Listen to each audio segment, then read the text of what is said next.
हाय hello नमस्कार, welcome back to our channel मॅडीची शुभीमध्ये आपलं मनापासून स्वागत आहे। तर आज आपण बघणार आहोत साबुदाण्याची सुटसुटीत अशी खिचडी।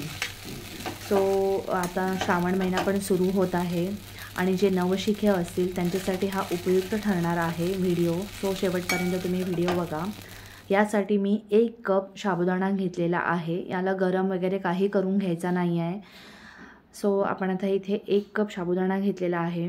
साबुदाण्याची खिचडी म्हटली तर सगळ्यांनाच खूप आवडते, मुलांपासून मोठ्यांपर्यंत।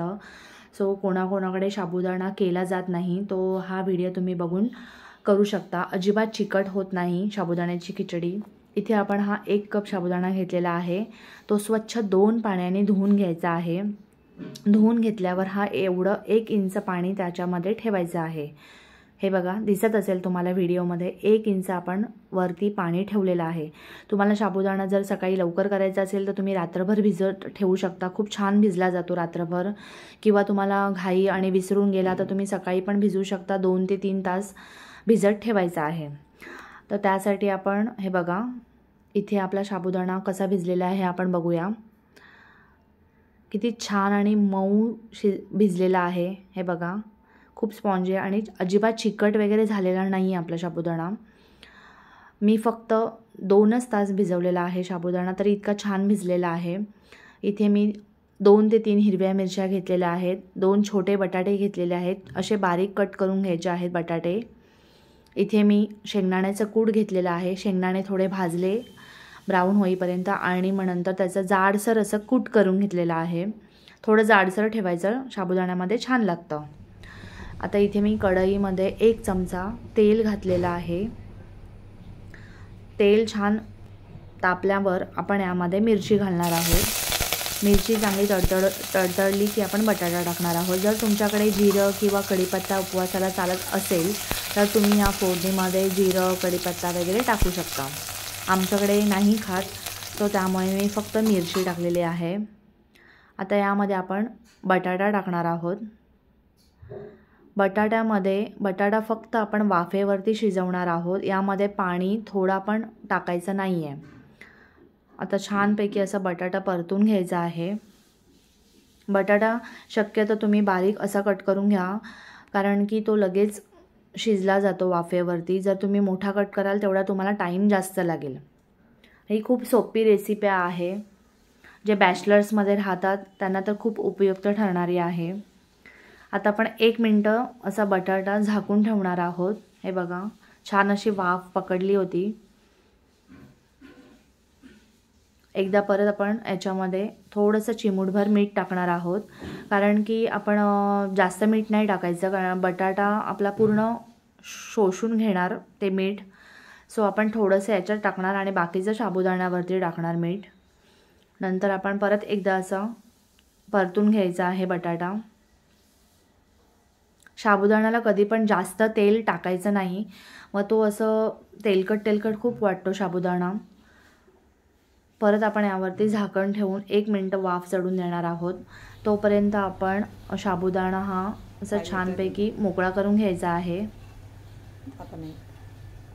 हे बघा, किती सुटसुटीत आपला झालेला आहे साबुदाणा, तुम्हाला दिसत असेल। पाण्याचं प्रमाण बरोबर टाकलं की बरोबर होतो। आता यामध्ये आपण शेंगदाण्याचं कूट ॲड करणार आहोत।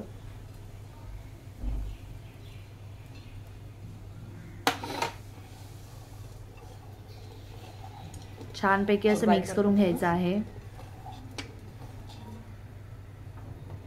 इथे मी 1 कप साबुदाणा घेतला होता, 1 कप म्हणजे 200 ग्रॅम आपण साबुदाणा घेतला होता। त्यासाठी आपण शेंगदाणे 80 वगैरे ग्रॅम वापरले होते।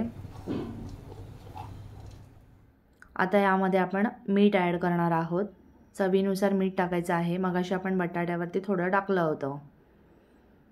आता हे मीठ पण छानपैकी आपण याला मिक्स करून घेणार आहोत। खूप साधी रेसिपी आहे आणि ज्या अवेलेबल आहेत आपल्याकडे वस्तू त्यामध्येच ही केलेली आहे। आता आपण बघणार आहोत बटाटा शिजला का आपला। हे बघा, बटाटा आपला शिजलेला आहे चांगला। आता आपण यामध्ये ते साबुदाणा टाकणार आहोत। तुम्ही कढईमध्ये साबुदाणा त्याच्यावरती शेंगदाण्याचं कूट मीठ वगैरे पण टाकू शकता, पण मी खाली असतानाच त्याच्यामध्ये शेंगदाण्याचं कूट वगैरे ॲड करून घेतलेलं आहे. ते छानपैकी मिक्स होतं, सगळ्या साबुदाण्याला शेंगदाणा लागतो म्हणून मी असं करून घेतलं होतं. आता छान थोडा मीडियम गॅस ठेवून पूर्ण परतवायचा आहे. बटाटा आपण जेव्हा वाफवतो तेव्हा नेहमी गॅस कमीच ठेवायचा आहे, गॅसची फ्लेम एकदम लो ठेवायची आहे. आता यामध्ये आपण थोडंसं, हे ऑप्शनल आहे, लाल तिखट टाकलेलं आहे. घरीच आपण केलेलं होतं, हे मिरची दळून आणलेली होती त्याचं लाल तिखट आहे. हे कलरसाठी मी टाकलं, तुम्हाला टाकायचं असेल तर तुम्ही टाकू शकता, नाही टाकलं तरी चालेल. आता आपण 1 मिनटं थोडा फुल गॅसवरती साबुदाणा परतून घेणार आहोत चांगला एकदम, हे बघा. आणि नंतर आपण गॅस कमी करणार आहोत. हा आपला छानपैकी साबुदाणा परतलेला आहे. आता आपण स्लो गॅस करणार आहोत. हे बघा किती मोकळा झालेला आहे साबुदाणा, तुम्हाला दिसत असेल.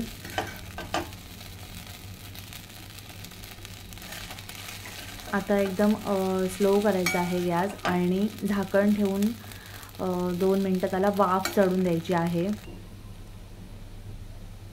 हे बघा, पहिले फास्ट याच्यावरती पूर्ण चांगला परतवायचा आहे आणि नंतर स्लो करून अशी वाफ चढून द्यायची आहे. हे बघा छानपैकी वाफ चढलेली आहे.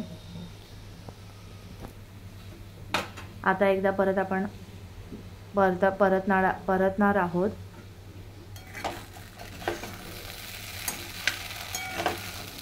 ही तुमची साबुदाण्याची खिचडी सकाळी जरी तुम्ही केली तरी संध्याकाळपर्यंत एकदम मऊ राहते.